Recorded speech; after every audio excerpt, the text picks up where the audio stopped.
In this developer diary, I want to talk about Catherine. I don't know if you've played Catherine, but it is awesome. I think it was probably my favorite game of 2011, although I think I didn't get a chance to play it till 2012. But anyway, Catherine is a very interesting game because it has some horror elements, but it's actually a puzzle game. And just in terms of my least favorite types of puzzles, it's sliding block puzzles. Like, how many games, God of War or whatever game, you always have to slide blocks around it. It's like, oh my gosh, is there any sort of more tired video game trope than sliding boxes? I don't think there is. But to be fair, they did come up with interesting sliding block mechanics. And I think I played on like very easy, or well, maybe not very easy. I think there's a super easy. I think I played on just easy, and well, it was still challenging, and I was able to beat most puzzles. Although I think I had to look up a few solutions just because they're. I get the way they have the blocks set up. There's actually some very creative things you can do. To come up with solutions. But actually, even though I hate sliding block puzzles, I didn't find it. I found them compelling, the sliding block puzzles in Catherine. But really, I think what's more interesting about Catherine is just the story and the way they deal with relationships and sort of the horror of that. So I don't want to say too much about the game, but basically, you play as Vincent, and he's in a long-term relationship with Catherine with a K, but then he meets Catherine with a C, and through some, I don't know, poor decisions or drinking or something, he ends up being in a physical relationship with Catherine with a C.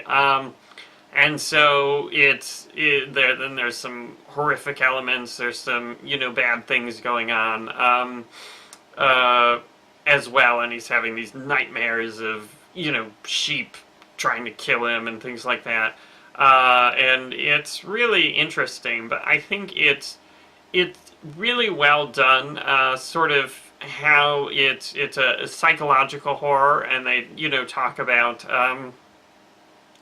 what the character is thinking, and the ending isn't maybe quite as strong as I had hoped, and obviously I don't want to talk about that, but still I found it very compelling from start to finish, and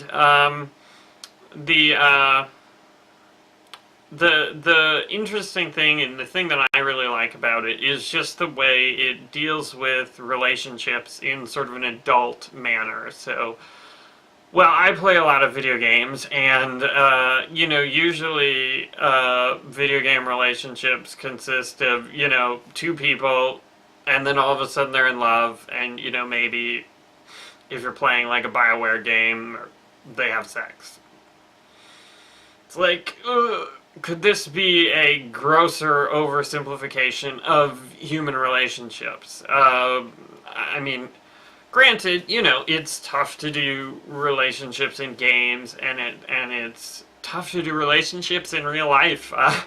I mean, it's a challenge, and they're messy, and I just feel like, in most games that doesn't come out. It's just these simplifications, like, first comes love, then comes sex. Or, like, in some games, all of a sudden you're just having sex. I guess, like God of War and some of the Quantic Dream games, it was like, whoa, I didn't know these characters had feelings for each other, but all of a sudden they're in bed together. I don't know. Neither seem, to really express the breadth of human emotion about relationships, and really I think relationships in the general sense, not just romantic relationships, are like one of the most important things, or possibly the most important things to express through art, because I don't think anyone wants to be alone.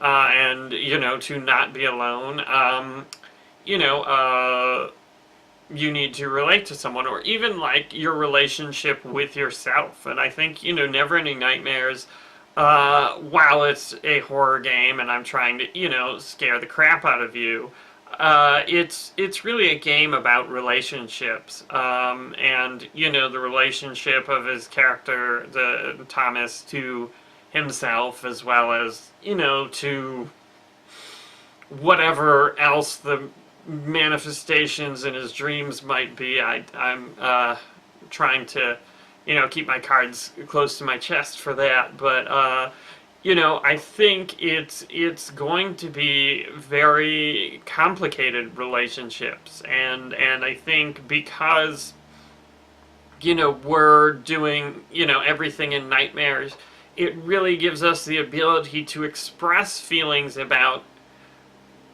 relationships and the relationship between him and himself, and him and the other characters, without, you know, a lot of prose or a lot of explanation. And it's almost more effective because, you know, well, certainly I have a design doc and I have everything, you know, sort of planned out, and it's like, you know, when you read what the things are supposed to mean and the characters are supposed to mean, it's like, really, you know, like, how are you going to do that? You know, that's hard to explain. You know, it doesn't feel right just reading the descriptions. But I think through the actual game, we'll really be able to convey that, even though, you know,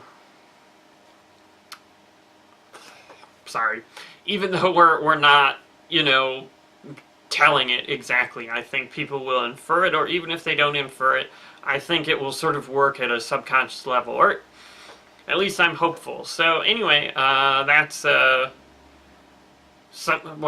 I guess that's a little bit of a tangent from Catherine, but my point was, I think, you know, Catherine was a good game, and sort of gave me perspective on all of this, and, you know, sort of gave me ideas for Neverending Nightmares. So, thanks for watching.